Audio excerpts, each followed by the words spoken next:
Good morning, fifth graders. It is Thursday, April 2nd. Hopefully, you all survived yesterday, April Fool's Day, and nobody played any major pranks.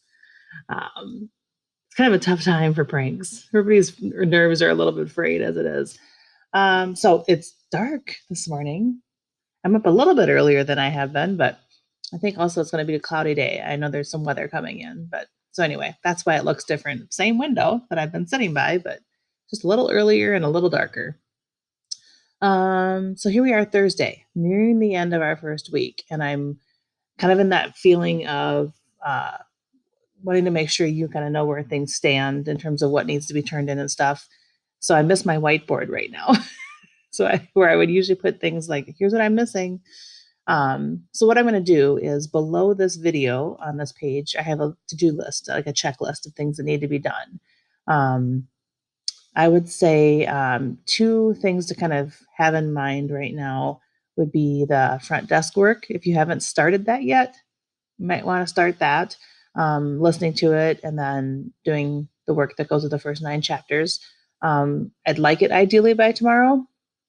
If it doesn't happen, we can figure that out, you and I, just like we always would. But the next chunk does get turned on Monday. And I think I've got a couple that have been submitted, but not very many of them.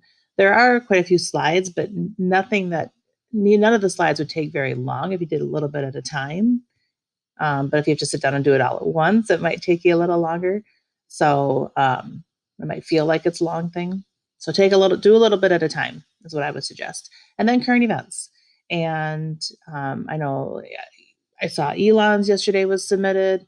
Some people have asked if they can email it to me, and that's fine. And I think if that's what you choose to do, I will just end up saving it in my Google Drive, um, so that we have a record of it, and it doesn't just disappear. Um, and then I probably would share it with you so that you could also have record that I have it. So reach out to me if you're not sure how to submit it. Um, or if I don't see it in Schoology or that you haven't reached out to me, I will assume then that you are planning on handing the worksheet in to me when we return and see each other.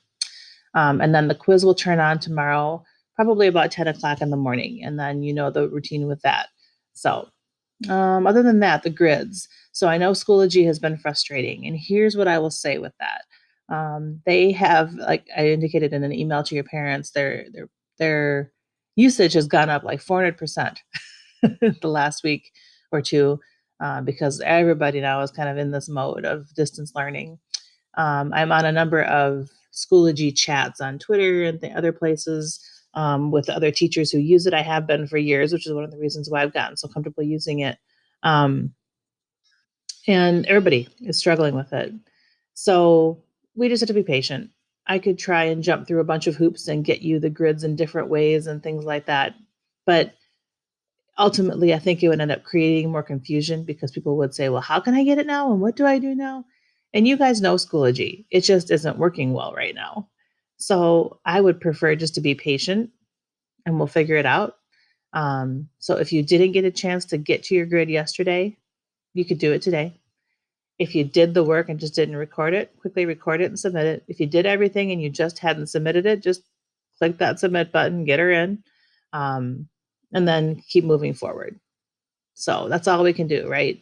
Um, our downtime is coming in different ways right now. So if you ended up having more downtime yesterday and not as much work time, you may have to do a little extra work time today. But either way, it'll get done. If you submit it in the evening, that's fine. Um, and if you did things, if you did spend some time, if your parents had to schedule for you that works, and you did some things that weren't on the grid, talk to me about that. Share with me what you did. You and I, again, can figure that out. The grids themselves aren't the end all be all. It's that you are keeping your brains engaged and you're continuing to learn. And if you have demonstrated to me in other ways that you've done that for this week, I'm okay with that, right? And then the big one that does need to get done, though, is that attendance form. I think, again, after the reminder email I sent, I had a few more pop in. But that's like the big one this week. I really do need you as fifth graders to get in the habit of getting that attendance form done. That's kind of the big one. And I know this is not a process you don't normally have to worry about because normally the adults around you do that. We just look and see who's here that day. So this is a different change for you. But I don't think it's a hard one. It's just a matter of getting yourself in the habit. And that's the reason why I put it at the top of the folder every day, which is where it will always be. So maybe get in the habit, if you've been forgetting to do it, maybe get in the habit of clicking on that very first thing and saying, I haven't done my work yet, but I will. Um, that might be what you need to do for you. And especially since you know that getting back into Schoology later in the day can be kind of spotty. So that might be a good solution, at least until things smooth out with Schoology. So I think that's it. So look at the to-do list that's below the video here and make sure that you're on track and getting things done. Hope everybody's continuing to be well. Hunker down for the weather. Sounds like the next 36 hours is not going to be as lovely as the earlier part of this week was. We've enjoyed getting outside, my kids and I. My daughter's got her rollerblades strapped on a few times now. So it's that kind of season in Minnesota. But oh, do I miss being in school with you guys. I miss the routine of being able to come in and start with music and all that good stuff. So hang in there if you have questions. Again, office hours today at 9 and at 2. I have some different thoughts about office hours for next week based on how people have used it and needed it this week. So we might try some things. I might monitor and adjust that process a little bit, seeing as we might need it a little differently. But today, office hours at 9, office hours at 2, and then ask Mrs. Knopp and emails work fine too. Okay? Have a great day. Bye.